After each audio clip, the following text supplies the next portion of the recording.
basis of this comes anger, on the basis of that comes jealousy and all the other dramas, you know. There's lots and lots and lots of states of mind, but effectively these are the main ones. We can get in touch with these. And it just takes time because his definition of them is not ours. And then with practice, but looking internally, you learn to listen. And this is the key. You go beyond the emotional component. See, this is one of the biggest problems of our world, our culture, like I'm saying, based on our scientific view, that we think things are normal. And then secondly, we think they're emotions. So like I said before, we only notice the anger when it's vomiting out my mouth. Well, it is way too late to start to say, what'll I do? You've got to say it, but it's learning. You've got to learn from it. Go back to basics. So this is the point that Buddhist psychology makes, which initially is not evident to us. When we think of these, we think of anger, attachment, jealousy, love, compassion. We think of them as emotions, as feelings. What we mean by that is when the body is involved. We feel them in the body. Well, that's the tip of the iceberg for the Buddha. That's just the tip of the iceberg. That's the evidence that deep in your bones, you've had this conceptual stories called anger, compassion, love, attachment. The virtuous ones too, they're elaborate stories, but they're deep in our bones.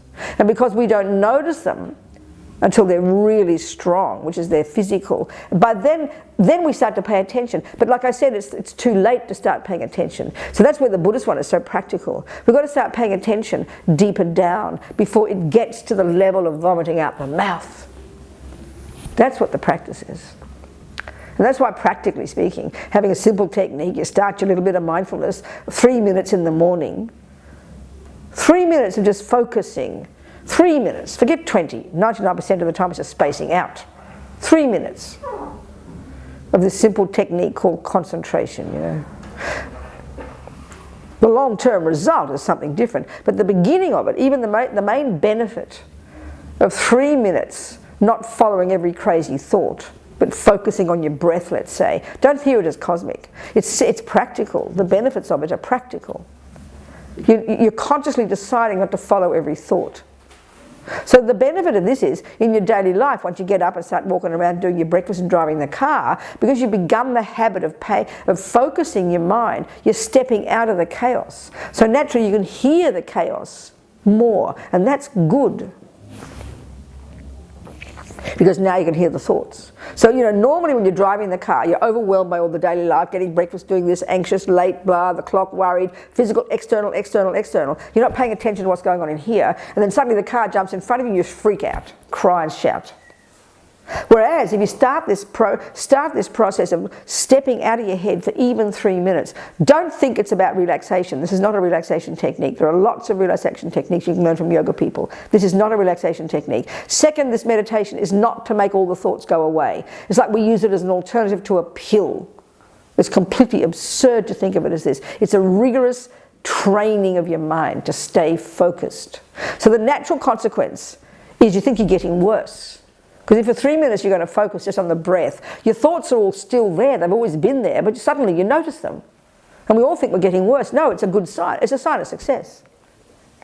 Because that's what we have to start paying attention to, the thoughts. So when you bring to bear this technique in your daily life and you're driving the car, because you're not only paying attention to the cars, you're actually paying attention to what's happening in here as well, simultaneously. That's the job we have to learn. So then you can be more in control of what's in there before it comes out the mouth. Okay, that takes time, but that's the idea. You learn to become more familiar with all the thoughts that are normally just unconscious. That's really the essence of it. And you become more and more familiar the more focused you get, and you go deeper and deeper. So naturally, you think you're getting worse because you're discovering thoughts that you didn't know were there before. Well, they've all been there for a long time. We have to unpack and unravel them. It's like you go to the gym for the first time. You come home with pain, muscles you didn't know you had. You know it's a good sign though, don't you? You don't go, oh my God, I'm going to go to the doctor. No. This is the same here. So we have to, meditation is not, of doing this job, is not about making all the thoughts go away. It is not about relaxing. And it's not an alternative to a pill. It's an intelligent technique to help you become familiar with your own thoughts beneath the emotions. Does that logic make sense? Does that make sense? And that's hard, because we can't, attachment, you see, our attachment can't stand all the unhappy thoughts. The commonest thing, people say, oh, I've been practicing for 30 years and I'm still angry, I'm still depressed. Well, you're just noticing it, that's all. Long way to go, baby. You've got to know it's there.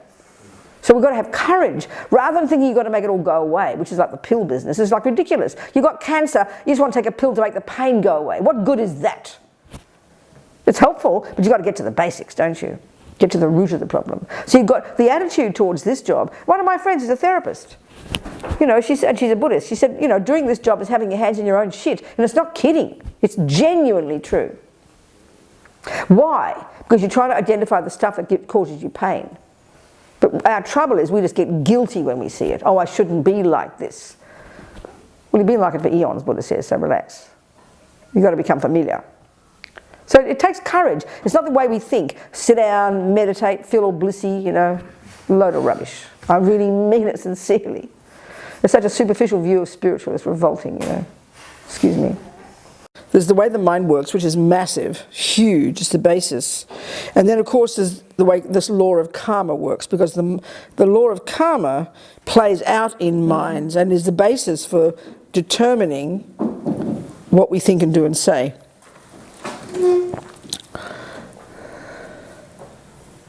So it's a bit like, you know, we know there's a law called botany. We can look at outside and see this massive overgrown green stuff.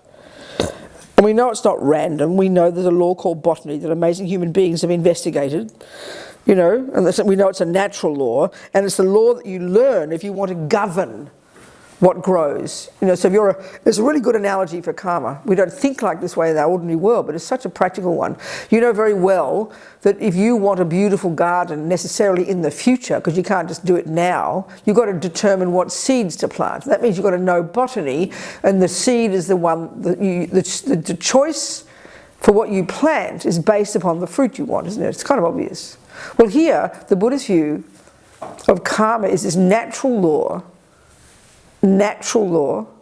that runs the universe, or the law in which the universe runs, if you like. It's not a thing running something. It's not like someone's doing it. Like botany, there's no one running botany. Botany runs itself. You get the point here. This is a really important point, because if you think the Buddha's, okay, this is a really important point. It's not just some interesting philosophical concept. It's got immense experiential implications.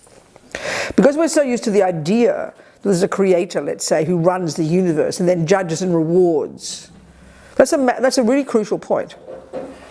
This is a massive point. I was a Catholic, right? So necessarily I had faith in the boss. And I'm not being sarcastic, I'm just using words, you know, ordinary words. And that means, I mean, I always quote this. I asked my Jesuit priest friend, please define a sin. By definition, what makes something sinful? And he said, by definition, it's doing what God said not to do. This is completely reasonable if God's the boss. Completely reasonable. But this is our default assumption about morality. Somehow you're doing something that someone says you shouldn't do. It's always like a feeling of it's being sort of pushed on top of you, you know, some law or rule. And that's how we feel in the materialist world as well. In my mother's household, if mummy said don't do that, we know that my question will be why not, and we know her answer will be the same as God, because I say so. So we really analyse, that's our view of a morality. There's God says don't do this, mummy, the police, the judge, the law, the people, the world in general has all these laws and they're pushing them down on top of us and we're supposed to obey them. That's how we feel. It's very dualistic for the Buddha. He says it's not like that. He says karma is a natural law. No one made it up. No one's running it. It runs itself like botany or gravity. It's a really powerful point, actually. So because Buddha's not a creator, he doesn't assert a creator. He says we don't need creating because there's the law of karma. It's a natural law that runs minds, that runs lives, that is the way of describing why there is happiness, why there is suffering. This is for the Buddha. So it's quite a powerful point, actually, and it's very articulate and goes very deep and very clear in the way this law is presented. So if you want to have a beautiful garden in 20 years' time, you know perfectly well you better learn botany. And that determines everything you do now is based upon the fruit you want in the future. It's completely logical. If you want money in the future, you have to save money now. If you want a house in the future, you have to build a house now. We all know that you do something now that determines what you'll have in the future. It's a very reasonable concept. And we see this is how life works. Well, Buddha says the same about karma. That the happiness we have now is the fruit of actions we have done in the past. Action means karma. And that whatever suffering we've got is the fruit of actions we've done in the past. We have done. We're our own creators, as the Dalai Lama says. And this concept is not how we think. It doesn't just mean what you do now brings the results now. What you do now brings future results, like that seed will bring future trees. You'll be very disappointed if you think you put an acorn in the ground today, tomorrow you don't get an oak tree. You'll be a bit depressed if you think it should come immediately. Ridiculous. So the Buddhist view of karma is, we've got this consciousness, these rivers of mental moments, if you like. They're very personal, they're our mind. And that whatever's in it, whatever tendencies are there, whatever experiences we have, whoever we meet, however they treat us, all this is due to this law of karma. For the Buddha, it's a natural law. He didn't make it up. He's not a creator of it. He's not running it. He's not a punisher or a rewarder. In Buddhism, there's no concept like punishment and reward because that implies a rewarder and a punisher. There's no concept like that. But that's instinctively how we feel. So it takes a while to hear this, you know. So basically, as Buddha is saying, whatever experiences we have now in general, think of your life as like your garden.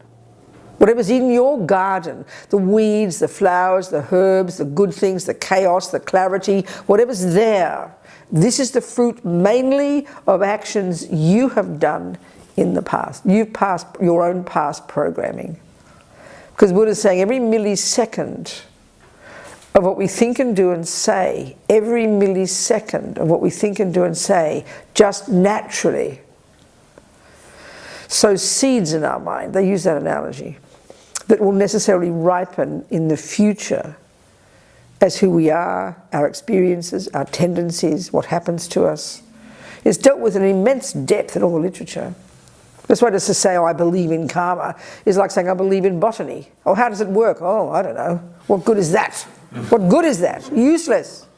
I'm happy you believe in it, but it doesn't help you. So you've got to understand it.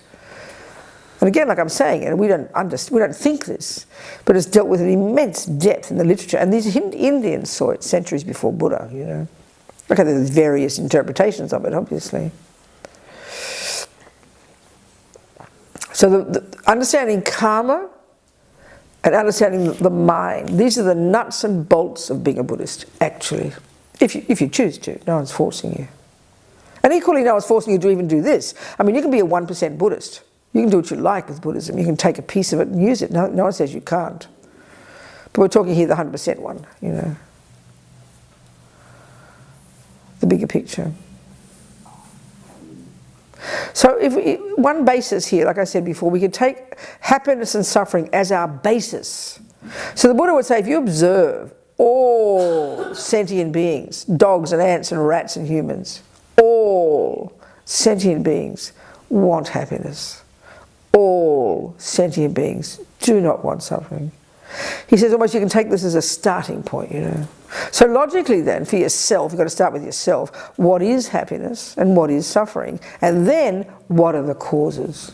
Because once you know the causes of something, you get the result. It's pretty straightforward.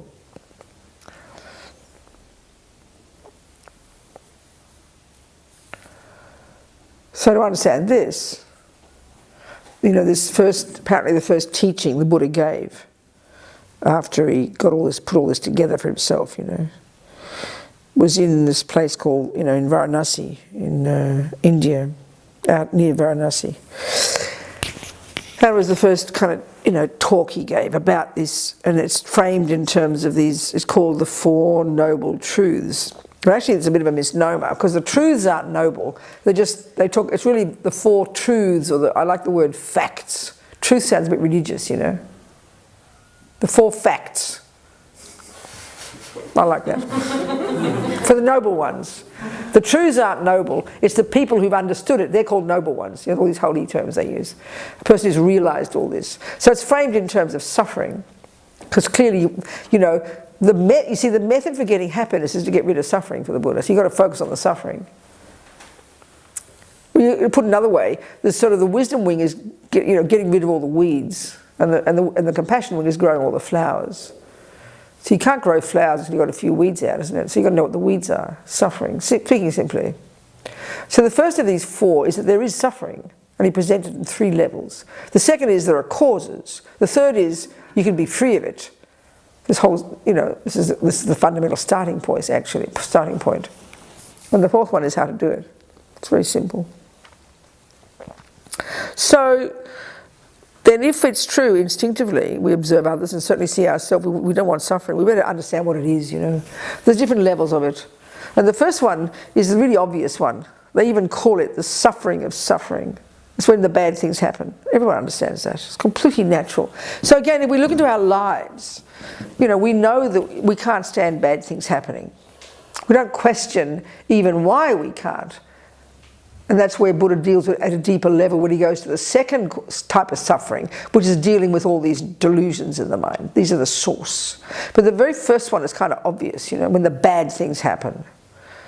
Someone punches you in the nose, you get cancer, your knee hurts, the house falls down, the husband leaves you, whatever. Or even just the red lights.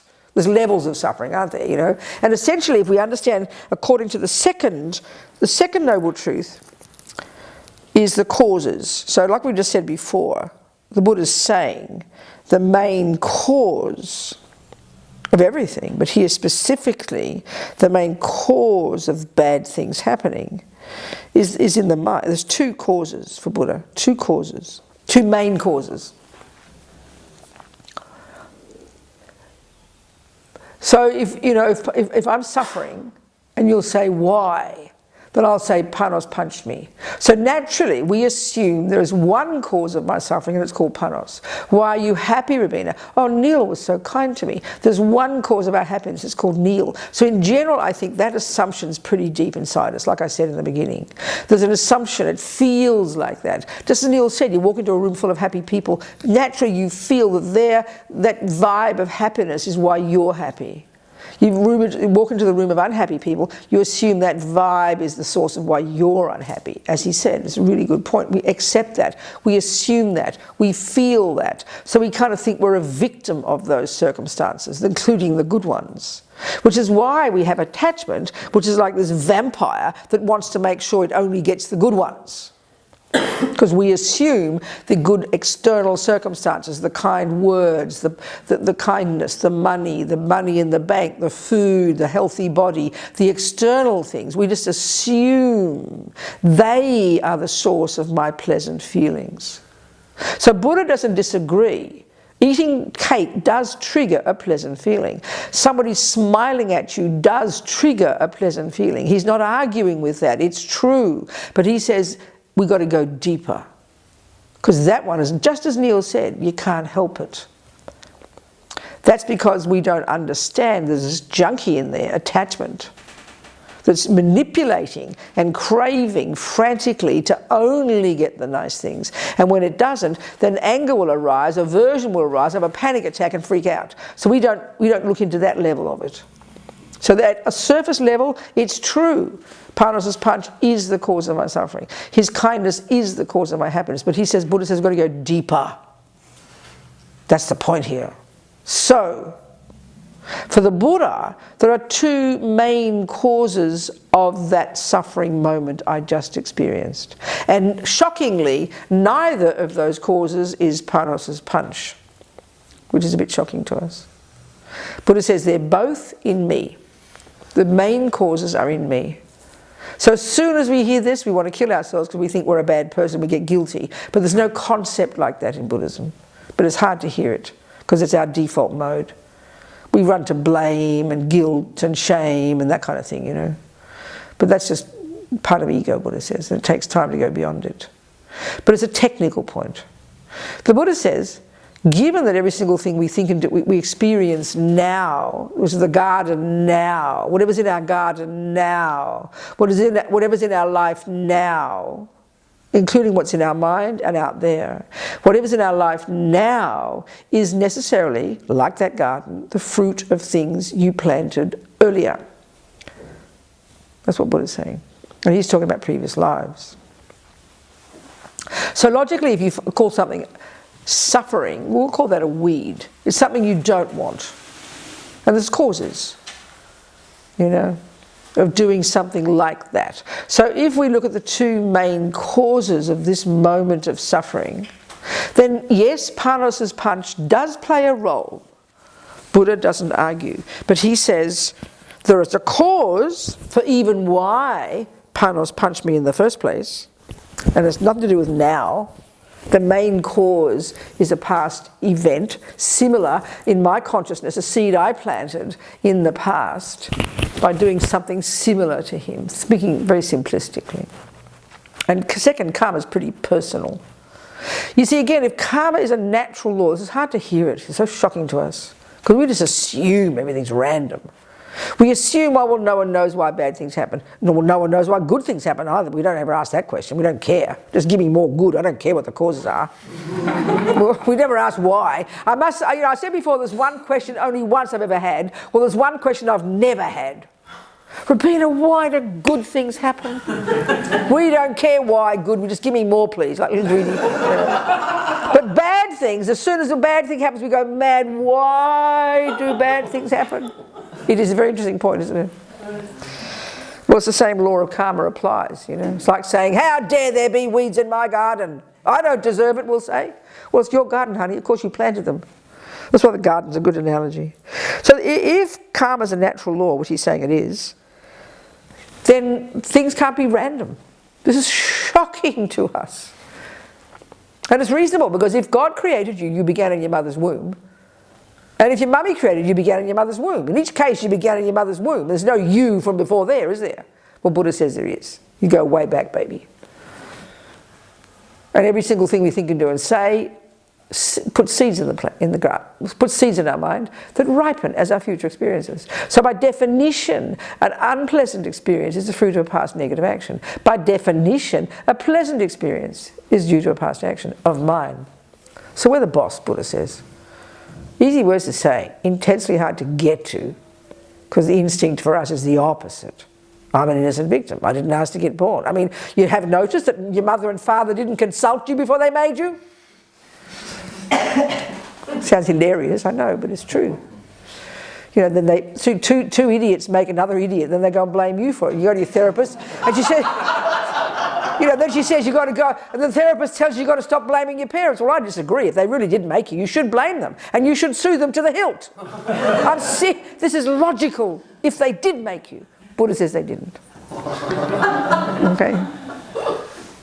So, you know, the two main causes of this present moment of suffering are one, a past action or karma. The word karma means action. But really the main one here is intention, the mind. So the second cause is an action done with my body, speaking simply, an action done by my body informed by the second cause, the main one, a negative state of mind, a delusion. These two together produces a future moment of suffering. It's similar for happiness. Simply speaking, the nuts and bolts of it, you know. This is dealt with in great depth in the literature, highly technical. So just, like I said, not just some hippie idea, you know. Because for the Buddha, this is what you have to practice yourself. You don't just believe that it's true, you have to learn it, like botany, learn the techniques of it. So that's what you apply in your daily life to determine what thought and action you do now, because that will sow a seed that will produce your future. It's pretty reasonable. You have to know those plants. You have to know those seeds you're going to plant. Otherwise you're going to get, you know, weeds instead of oak trees. Same here. So the two main causes of my suffering, my past action and the delusion that impelled it. And then because I left that seed in, it's manifested now as this moment of suffering. So yes, of course Panos plays a role, but he's only a secondary cause. He's like a catalyst. That's a really good point. That's the main point. Now this is where it's such a shift, because we assume he's the main cause. And in fact, we don't even think we play a role in it at all. That's what's so shocking. And the same with happiness. We're the boss. These words are so simple, but they take so long to internalize because we've got the opposite view. That's why it's difficult. These words aren't complicated, just that it's so shocking to us because it's not how we think, you know. So what's the implication of this? This is the point.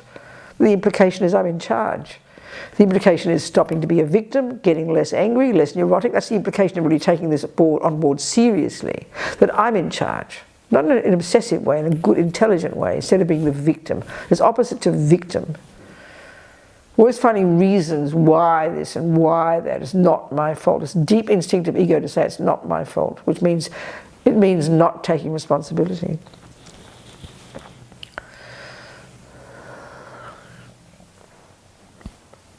So that if I'm using this as my, let's say in my relationship with Paros, let's say I'm using karma, I've chosen to use Buddha's views to interpret my life. That's really what practice is in day-to-day life. Day-to-day life is, if again, that's why I like the garden analogy. If you're a gardener and you look at your garden, you're not just looking and going, oh, aren't they lovely? You're looking and analysing, aren't you, right there, the fruits of what you just planted. You're looking at how you could make it better, how you could harness this one, how you could pull out that weed. You're seeing your garden through the lens of botany. It's a really good point.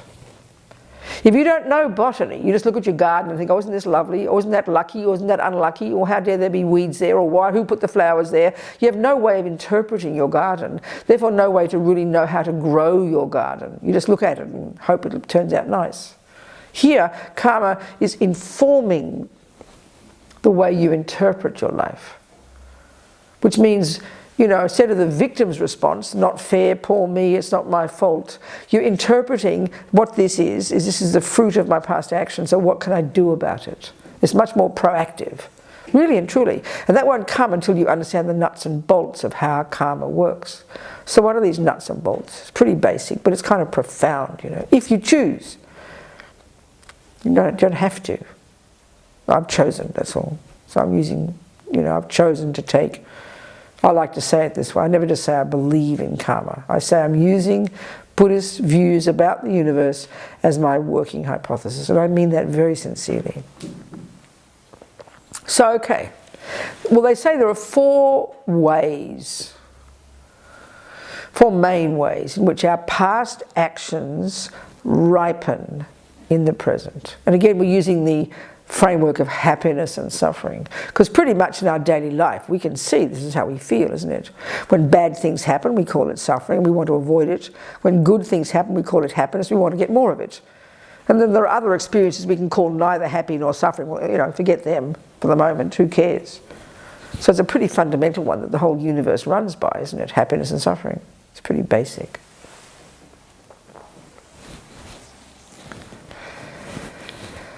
So if we want to analyse our present life, we can divide all of it into these four tracks of karma, if you like, four ways of interpreting our present life in terms of actions we have done in the past that have caused this. And for the Buddha, this applies to all sentient beings, all animals, all dogs, all ants, and all other beings that we can't even see. Trillions and trillions, Buddha says. So the first way our past actions have ripened in the present is in terms of our very humanity. And that implies Buddha's view that there are many choices of types of rebirth, not just humans. The term sentient being in English, I think that the Tibetan word for it is really delicious. It's sem chen, and it means mind possessor. So for the Buddha, there are trillions of mind possessors. Trillions, countless. There's not an atom of space that is not pervaded by mind possessors. All shapes and sizes and tiny creatures in our body. You know, there are beings that aren't physical. There's humans, animals, all these trillions and trillions, Buddha says. All of them experiencing the fruits of their past actions, necessarily. It's just like natural. Whatever's growing in a garden is there because of the seeds you planted. It's just necessarily. It's just the way it is. It's a natural law. Buddha says this. So the first way our past actions have ripened is in terms of our getting a human body. Well, for the Buddha, it's like we won the lottery, getting a human mind. The real point is the human mind. And the characteristic of a human mind, even if we can have access to some of it, is we've got access to our virtue, to our kindness, our intelligence, our capacity to see things from a different point of view, our capacity to put two and two together, intelligence, understanding how things are interdependent, our joy, our kindness, our love, our compassion, our generosity. These are the virtuous qualities. And the Buddha would say these are our saving grace. These are the qualities that make us human. And this is not just some accident. It's due to the habit of practicing these that we've got what's called a human body, as opposed to the dog's body in the backyard. You see, Buddhist psychology refers to all sentient beings, not just to humans. This is kind of interesting. So we look at animals, not being critical. We say, leopards can't change their spots. So one of the key functions of an animal's mind, in general, is that they've mainly got access to the negative states, to the ego-based ones. Attachment and fear and anger and paranoia and jealousy and all that stuff. And then that's what informs their actions. Because what's in your mind informs your actions of body and speech. So we can see humans have got access to our virtue, but look how hard it is. When things go wrong, it's really hard to be forgiving and loving and intelligent and unfearful and jealous. We know that. Even the smallest negative external event, like Neil said, to the unhappy people. We just assume there's no choice. I just have to launch into fear and paranoia as well and be unhappy. Buddha says, no, we can learn to control it.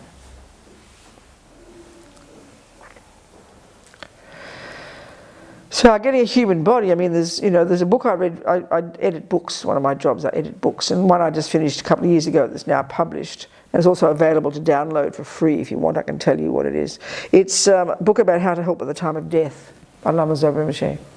And it's huge, it's really helpful for my mind to work on this, because the way they describe in great detail the death process, it's described especially in the Buddhist esoteric teachings, in the Vajrayana or the Tantra teachings, there's detailed descriptions of the way we die and get born. And so one of the long-term job of great meditators, any of us, if we want to learn, is to go through this process with control so you can determine your next rebirth without confusion, because Buddha says everybody will take another rebirth again and again and again. We must be in control. We need to be in control of the process. So they say that not many weeks before our consciousness went to our mother's fallopian tube or whatever it was and joined the sperm of our daddy, not more than a few weeks, our mind was in a previous body. And then that we must have died fairly peacefully. This is why Lama Zopa says this whole thing of helping people at the time of death is so crucial, because death is really fearful for most people because of this massive attachment. And so death is really painful for most people. So we'll discuss this later. So it's not more than a few weeks before our conception in our mummy's womb, that our consciousness, the Buddha would say, and again it's dealt with in great depth in the literature, was in a previous body. And we can assume we died peacefully, relatively peacefully, and then it was triggered. We'll go into the process more lately. A virtuous karmic seed was triggered. Because basically one of the points the Buddha makes is there's not a millisecond of anything we ever think or do or say that goes astray. I like to say we're storing all the seeds from everything we think and do and say like these different bank vaults. Clearly Buddha doesn't describe bank vaults. It's just my analogy. There's not a millisecond of what we thought and done and said that disappears. It goes into these, it leaves seeds, tendencies, or it programs our consciousness. This is a huge point to comprehend. And again, it's dealt with in all the literature, how this happens. Nothing goes astray. Everything gets stored there. So we can deduce from the Buddhist perspective that a very powerful virtuous karmic seed of the practice of morality, of goodness, probably practice, as Lama Zopa says, in the context of a spiritual path, and certainly practice in the context of keeping our vows, our word of honor, our vows of spiritual practice. We'll discuss all this too. One of these seeds was triggered before we stopped breathing, and literally from that moment programmed us to go to our present mummy's human womb a few weeks later. So in this sense, literally, you bring your own stuff with you. Your mother and daddy provide you with a body, but that's it. You provide yourself with your own mind. It's such a shocking concept, because either the Christian one, the Jewish one, or the materialists all say the same thing. Somebody else made you, someone else gave you what you are, not for the Buddha. It's the fruit of our own past. So to get a human body is pretty amazing. I remember reading in one book, this sounds hilarious, one Tibetan Lama said that at the time of a male and female human having sex, billions of consciousnesses that have recently passed away, and if you think about it, it can't be all human ones because there aren't that many, billions from all the other realms as well, are all hovering around trying to get in. It's hilarious. I think it's hilarious. I mean, that's hilarious. And this might sound like science fiction to some people, but what can I tell you? This is Buddha's teaching. It's been around for several thousand years, okay? Just that we haven't read it, that's all. I'm not making it up, I promise. So anyway, that was very fascinating, I thought. So we got in. We got in, okay? So we kind of won the lottery. But the Buddha would say it's not just good luck, it's the fruit of your own incredible practice of virtue in the context of keeping vows of virtue. And I'll describe these. Being good is not enough, Lamas. Just being a nice person is not enough. You've got to practice in this very powerful context of intention. We'll go into it later. Okay, so we got this human body. That's the first way that our past actions have ripened. We got the human body. That's the first bank vault. The second one, now we look into all the humans on this earth. And we can see them all different personalities, haven't they? You've got your Hitlers and your Mother Teresas and everything in between, right? Isn't it? Do you understand? So this is not, the main cause of these tendencies are our own past actions. The habit to do something, the habit to lie or kill or be psychotic or to play music or piano or football, it has come from your habit of having done it before. It's sort of the idea is hardly rocket science.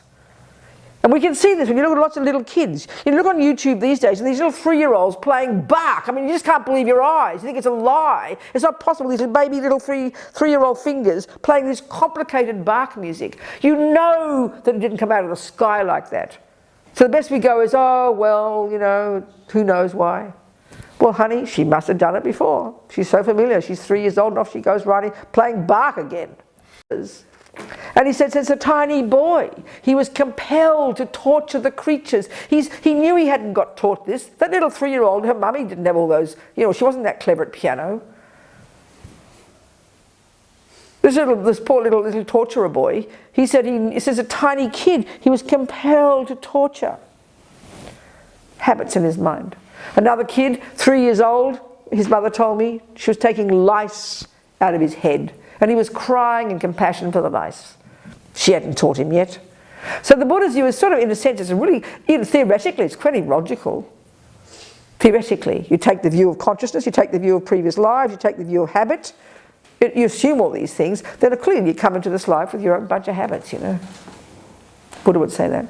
That's the second way your karma ripens. Your own tendencies. They're not your mummies and daddies, they're yours. They might share them. So my mummy was good at music because she practiced music before. She said I was good at music, not because she taught me. That was one of the conditions. But I must have had the tendency to play music in my mind. That's the point. My mother's training helped. But the tendency to play music is my tendency. The tendency to be loving, the tendency to be kind, the tendency to be angry. This is Buddha's deal. They're our own tendencies. This is a massive point. This is such a massive point. So utterly different from our materialist view. Because we do track ourselves back into the past in the West, but we track ourselves back to mummy and daddy and grandma and grandpa and back to the monkeys, don't we? Do you understand? Yeah. This view is so different. You track yourself back into the past, but honey, it's your past. It's kind of powerful. Well, first is your humanity, due to your past virtue. Second, your tendencies, due to your past, good or bad. Why you kill, why you lie, why you want to kill, why you want to torture, why you want to love, why you want to steal. Habits. You come programmed with your past habits. Third is called actually, so the first one is called, it's the main one, they call it the fully ripened result, the type of rebirth you get. In our case, human, as opposed to animal. Second is, they call it actions. You got some notes coming later. Siki's going to give you some course notes. We printed out some notes. All these teachings are in the book, okay? In the course notes. So the second one is called one of tendencies. I think they call that the actions similar to the cause. Action here meaning generally karma. Your tendencies, basically. A tendency similar to the past cause, which is having done that before. And that's in ordinary daily life. It's sort of fairly obvious. You get up today and you put your hands on the piano and out comes bark. You know, because you've trained in bark. You've practiced it yesterday and the day before and the day before. Well, Buddha just keeps tracking it back to a life before. And because nothing goes astray, you bring these habits with you. That's what he says. The third way your karma ripens is called experiences similar to the cause. And this is, you know, we can see we're really social creatures, aren't we? We get born to a person. It's so intense. A human being gives us birth, you know, it's extraordinary. We come out of a person's body. So then the way your mother treats you, how they love you or don't love you, your daddy, your siblings, your aunties, your uncles, your neighbours, your next door neighbours, the people down the road, the people who teach you at school. Up until now, we're very social beings, aren't we? Everybody's got many other beings in their life, including the rats that live in your kitchen. We've got this karmic history with each other, Buddha would say. And this is serious. It's not just sort of hippie, you know. It's all described in the literature. Anyone we meet, it's not accidental, can't be random. Whatever they do to us, it can't be random. That's the experience similar to my having done like that to them in the past. It's not accidental, you know, it's intense history we have with each other. People we love, people we hate, people who steal from us, people who give to us, people who lie to us, people who steal from us. We see all this. Everybody has beings in their life and how they see us and treat us, including the rats and the cockroaches. That's called experiences similar to the cause, my cause. Karma's pretty personal. And the fourth one is the most out there, the most broad. It's to do with the actual physical environment. They call it environmental karma, the way the actual physical world impacts upon you. So all actions, all positive and negative actions, have any of these four results. So from the habit of past non-conscious, intentional non-killing, the first result would be, let's say, example as a human birth. We got one of those. The second, like that little boy with the lice, was a tendency to not kill. He's 40-something now and he's never killed a living being in his life. So even as 3 years old, not only did he not want to kill it, he even had compassion for it. So we can deduce he must have practiced compassion. He must have practiced non-killing, just spontaneously in this life. That was his result. That's the second one, the tendency to continue to not kill. The third experience of the karma of not killing is you live a long age. You live till you're ripe and live till you're old, and no one kills you. You don't die young, and you don't get killed. So we could argue, the Buddhist view is that the fact that we're still alive. It's like our petrol tank of morality karma hasn't run out yet. It's our past conscious, virtuous non-killing that is the main cause of why we're still alive, why no one's killed us and why we haven't died young. The fourth one, the environmental result of non-killing, is that whatever you eat makes you healthy, your body's really healthy, So that conversely, killing would cause to have a lower realm rebirth, like an animal or other kinds of rebirths.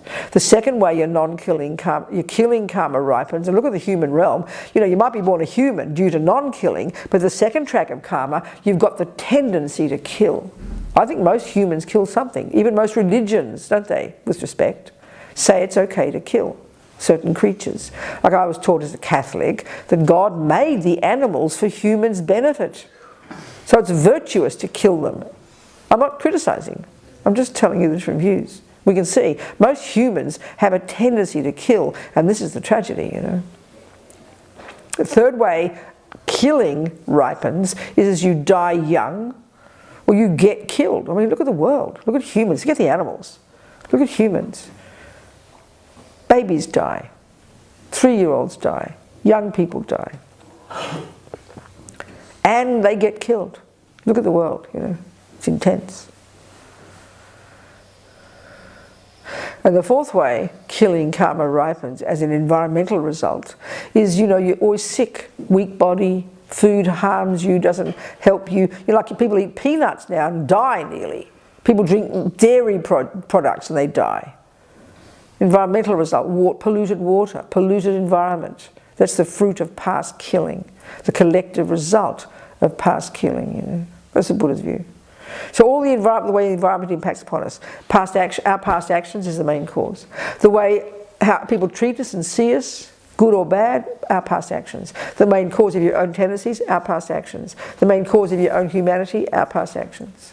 So Buddha really does put us in the center of our own existence. All beings, all dogs, all ants, all monkeys, all humans, Buddha says. We are experiencing the fruits of our past actions. So if this is so, if it is so, it's pretty intense. And look how tragic it is, because nobody thinks this. We think everybody else is the cause. So Buddha says we know we're suffering, but we point to the wrong place for the cause. We should be pointing here for the happiness as well. This is the fundamental starting point of being a Buddhist, to take responsibility. Not guilt, not shame, not I'm bad, want to kill myself. No, accountability. You look in your garden, there's weeds there. You can't blame somebody else for your weeds. They're your weeds, baby. So you take responsibility. This is the basis, the starting point of practice. Many people who are Buddhists, even who like Buddhism, don't ever talk about karma. Never think about it. But somehow from the bigger picture point of view, you can't understand Buddhism unless you factor in this concept, which is elaborate and great depth. You know, and it's the basis. It's the answer to why. Why me? Why happiness? Why suffering? It's Buddha's explanation of why. And it's the basis of your practice. And then by learning to know your mind, these are the two kind of nuts and bolts of being a Buddhist. Understanding this law that determines the universe, that explains your experiences to yourself, answers your questions why there's suffering, answers your questions why you've got happiness, and because you want happiness and don't want suffering. There's nothing holy or, you know, fancy here. There's no discussion of compassion yet. It's for you. Then of course I want happiness and don't want suffering, so guess what I'll do? Of course I want oak trees and not weeds, so what am I going to do? I better learn to know how to determine what is an oak seed and a weed seed. It's kind of obvious. So I have to learn to understand, take on board as my theory what a negative action is and what a positive action is, and then attempt to not do the negative and to do the positive. It's kind of common sense based upon this concept. So in other words, this is the basis of understanding morality and ethics in Buddhism. Are we communicating? Again, we could spend the rest of the 3 days just on this, easily, without covering it. So another way of packaging all of Buddha's teachings in terms of practice, levels of practice, junior school level, is this one. Abide by the laws of karma. Basic, starting point, first level, junior school. Do you want suffering in the future, Robina? Nope. Well, honey, don't kill. Don't lie, don't steal, don't this, don't that. A little checklist of 10 don'ts. I mean, there's a bigger checklist just to drive a car. Don't this, don't put the clutch on the accelerator at the same time, don't go into the wrong lane at 100 miles an hour. There's a million laws of just how to drive a car. Well, Buddha starts with just 7 little points as guidelines for how to be a nice person, you know, for your sake. For your sake.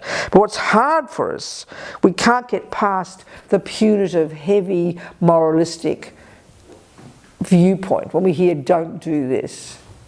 We're very deeply ingrained, like I said before, with the idea that it's someone from on high trying to squash you and tell you, you shouldn't do this, which means if you do it, I'll punish you. That view is very deep in our bones, and we really need to think that through carefully and realize that's absolutely got zero to do with Buddha's view, because he doesn't assert a creator, he doesn't assert a punisher. There's no concept like that, but it takes time to get past that, because ego buys into that view. So it really needs to be clear in our minds. Because it's like we're the boss. So the only reason, so okay, in the very beginning section, the very beginning then, if we ask, let's say we ask Jesus, what is a sin? Like I mentioned, it's doing what God said you shouldn't do. And that is utterly reasonable if you posit that view of a creator.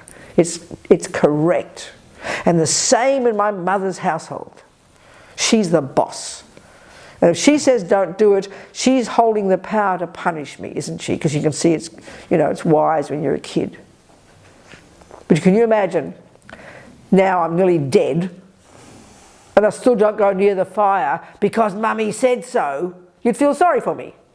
You would hope by now I'd realise the real reason not to go near the fire is because it'll burn me, it'll harm me. That's Buddha's view. Doing what he could call a negative action. The very first definition in Buddha's terms of what a negative action is, or sin, they don't use that word, or we don't translate it as that. The definition of a negative action is one, for the Buddha, has got zero to do with the fact that he says it, which is the Christian teaching. I'm not complaining, I'm just comparing. Or the Jewish teaching, you know. It's implying God's the boss. It's not with the Buddha's view. It's got nothing to do. Buddha would tell you the same as Jesus, or your grandmother for that matter. Don't harm others, behave nicely. But the reason for the Buddha, first he says, he defines a negative action as one that harms another. But the reason he exhorts us, he gives us instructions, advice, like a doctor, not to kill, is not even because it harms others. He says, guess what, Robina? It'll harm you, baby. And this is hard to hear. We can't get this one immediately.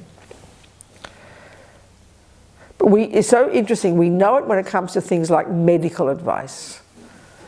Your doctor says don't smoke because you might get cancer. Well, first of all, we don't immediately go, how dare you tell me not to smoke? I can do what I like. We don't say that. We're grateful the doctor is pointing out the dire consequences of doing something like smoke. And then secondly, equally, when we go home and we notice that our doctor's not there, we don't get the Marlboros out and start smoking and go, oh, she can't see me smoke, I won't get cancer. You'd laugh if you thought like that. That's like infantile. It's like superstition. Well, that's what Buddha thinks about morality. It's not like that either. But this takes a while to think, because we think morality is about, I'm going to get punished, I'm a naughty girl. Buddha says it's infantile. You punish yourself, baby. It's a natural law. This takes a while to think. So we have to analyse then, what is it about killing that will harm me? Because it sounds pretty abstract. What is it about lying that will harm me? What is it about stealing that will harm me? Because that's his first reason to exhort us to abide by these laws of morality for our own sake. Compassion comes eventually. That's more advanced. That's like university level. Are we communicating? This is like the nuts and bolts, you know, giving us the basis for why we would want to refrain from doing negative things for our own sake, for our own sake, for our own sake. So my feeling is, when we understand what motivates killing, what motivates jealousy, what motivates cheating on your partner, what motivates lying and stealing, it's obviously the negative stuff, the ego, the panic, the fears, the neurosis, all the ego rubbish. It's clear. You know, you don't kill out of love. I mean, there can be sometimes. You don't lie and steal out of love, out of virtue. These are things you do to harm others. But they end up coming out from fear and panic, you know. The dramas, all the dramas motivate this. So even if you forget future results, Buddha would say you sow those seeds in your garden and it'll eventually ripen in the future as your types of rebirth, literally. literally. Well, forget that level even. If we could just look now, and I think it's so obvious to anybody with half a brain, that if you spend your day being angry, just think about it, so simple, or being jealous all day, what do you think you feel at the end of the day? You're completely exhausted, you want to go crazy. So it is so evident that if, say, the action of always speaking angry words is totally brutalizing you. We're so crazy, we're so schizophrenic, we don't even notice, because I'm so convinced I'm allowed to be angry because it's Panos' fault. I mean, that's schizophrenic, you know. In other words, we're not even noticing that our jealousy, our depression, our attachment, our laziness, our anger harms us. This is the simple, obvious point Buddha's making. When we can get this, it can transform our lives. But we try to get off the hook, but it's not my fault. We'll say it's his fault and her fault, so we stay stuck in our misery. It's like saying, you know, I can't stop smoking, it's Marlboro's fault. And we do say that. We actually sue Marlboro. It's fine, sue Marlboro, I'm happy with you. But don't keep saying, I can't stop smoking, it's Marlboro's fault. It seems like it, doesn't it? But that's where we'll do anything to find a reason out there to get us off the hook. That means non-accountability. That's what guilt and blame are. There's no accountability. So this is kind of intense, to be able to take responsibility, to own our own mind. Not out of angry towards ourselves, not out of bitterness, but out of kindness. It should make us weep with compassion for ourselves. That our attachment and our anger and our jealousy, therefore our bad mouthing and our cheating on our partners and our stealing and lying harm us. This is the simple point that Buddha's making about karma, you know. But it's hard to hear it. We just hear it as punitive and as bad. You're bad, you're going to suffer, you deserve punishment, you know. This is the heavy way that ego works. It's so ironic. So really to hear don't this and don't that in a healthy way is so important. In just the same way, when someone says you might get cancer, you don't think they're punishing you. This is really kind of interesting. You're grateful they give you advice, you know. Don't eat this food, you might get a bellyache. The same as Buddha. He's like an advisor. He's not a creator. He's not a punisher. He's not a rewarder. He's an advisor. This is the way to hear it. It's quite different than how we hear other religious teachings. It's practical for our own sake. First level, junior school, entry level Buddhism. So it takes a while. But this is the basis. What time is lunch? 1 o'clock. In junior school, that's the attitude, that's the approach here. So we find it so hard because we think it's a belief imposed by some creator that he keeps in his pocket that we're not supposed to know about, you know. Apart from Buddha, anyone else proved it to himself? Of course, people are doing it. Of course, they're doing it all the time. What else? That's what the job is. There are countless beings have become Buddhas on the way since the 2,500 years ago. Yeah, of course they are. Are you on the way there? Oh, honey, what am I doing for the last 40 years? Just going blow out of my mouth? But have you proved it? That's none of your business. I'm just giving you the words and the methods. You've got to decide. But never mind. I can say this. Okay. I can say I'm serious in every word I say. I'm presenting this package of the Buddha's view of how to see the world. That much I can say. And I've got it from my valid teachers, who've got it from theirs, who've got it from the Buddha way back. So that's why you should check up that this is a valid, you know, that words I am saying are valid. You know, it's important. So just believe what I'm telling you. Okay. I have confidence in this process. I have some intellectual confidence, put it that way. So how about, okay, let's go into now more, let's go, okay, yes darling. You said that the main cause of our suffering, current suffering today, is because of actions from the past and our delusional mind today. Well, both delusions then, but also delusions now, yes. Is there a way to bypass or to overcome whatever we did in the past? Yes, yes, of course it is. Yes, of course it is. That's the job, as much as you can. Get ahead of the game and okay. Otherwise I feel condemned. by what I did in the past. Well, we are condemned. If you keep smoking cigarettes, you are condemned. You're right. You're going to get cancer at some point. You're right. Of course you are. So what do? You've got to learn to know stop smoking. For the future, but Well, obviously, goes without saying. If you see weeds in your garden now, you're saying, are there methods to stop the weeds from growing? Yeah, first, pull them out, baby. Okay. Of course it is. So there's two levels, you could say, of practice here. The first one is you have to recognize as a weed and know the cause of it.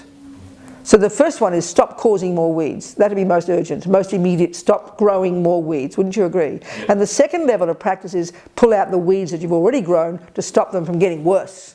So that's the fundamental starting point of good practice. but the weed will grow anyway. The weed that No, I planted just- in the past will grow. No, I just said, no, you didn't hear me. I'll say it again. I'm sorry, forgive me. No, the seed, I mean. Okay, the seed. First of all, you stop sowing more seeds. At least that's the most obvious. Stop killing, stop lying, stop stealing. The most basic level of practice. Be a nice person. Do what your grandma says. Behave nicely. You understand? Basically. That's the first of refraining from sowing more dumb seeds. The second one is you've got to deal with the seeds you've already planted. It's a bit late to deal with, well, it's not totally late to deal with the weeds already grown, but you can learn from it and know again to repeat not to sow more. But the ideal one is to try and pull out the seeds before they grow. So one, there's just words in systems. They use words. They've got language. So the first one is called abiding by the laws of karma. Don't kill, don't steal, don't lie for your own sake, because it's going to harm you. And then second, we call it purification, which is this practical psychological process of remembering I must have killed and lied and stolen in the past, so to regret it. What am I going to do about it? Then first of all, it's like having compassion for yourself. Then you think of compassion for others you've harmed. Then you do some kind of antidote to it, and then you make a vow not to do it again. So it's this process. We call it purification. It's just karma's created by the mind. Negative karma is created by negative states of mind. And then positive karma is created by positive states of mind. So you're programming your mind in a different way. So one, to stop sowing more negative seeds, and two, to attempt to purify the ones you've already planted. That's really what essential daily practice is. And we'll go into more details. Do you understand? Yeah. Okay.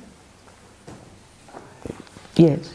I was just wondering about the people and the children that live or are born in Suffering. to a war-torn That's right. Yes. or might be starving. Yes. Totally. From Yes, every sentient being, and equally, if you think of, fortunate people like us who aren't in war, well, maybe you've been living in a war zone, but let's just say at the moment we're not in a war zone. Let's say, think of all the kids who've got lovely families and lovely mummies and lovely daddies and education and money in the bank and good food, the same for them. But we tend not to ask why the good things happen, we only ask why the bad things happen. It's the same law. Is that a result from bad? It's a result from good karma. No, I'm talking purposely the good one. I'm really trying to force us to see the simple principle that Buddha's making is that all happiness as well as suffering is the fruit of our past actions. So as I mentioned before, we tend to ask why the bad things happen, but you can equally ask, well, why, you mean that beautiful child with a good mummy and good daddy created the cause? And the answer is yes. Do you see what I'm saying, my point? Or not? Not really. Okay, which is the point you don't understand? Well, just going back to what you were saying about karma. That's right. Exactly, that's right. Yeah. So if I was born into Suffering environment. Yeah. But I'm purposely leaping ahead of that. And can you accept that some children have a beautiful environment? And have good mummies and daddies and mummy in the bank and education and food? Do you accept that they're also existing? What I'm trying to point out is the answer to your question is the same to this question. They are also experiencing the fruit of their past actions. Are you hearing me? So if a person, so in other words, the flowers are also the fruit of past seeds. But we tend to only ask, why do the bad things happen? That was my point purposely, to answering like that. Can you hear the point now? Are you sure? I think so. So what am I saying? I'm sorry. So what's the principle I'm making? What's the principal point I'm making? Well, That what we experience now is the fruit of our past. So your question was, which is typical, naturally you ask it, so you mean the kids who are born in war zones created the cause? Is that your question? Yeah, I know, that's right, that's what I'm saying. Yes, of course they did, that's the point. But I also purposely added the good people as well, that they are also experiencing the fruits of their past actions. Are you hearing my point? Yeah. I'm purposely answering this way because we only ask why do bad things happen. But the same reason why good things happen. So if you look in your garden, you've got flowers and weeds.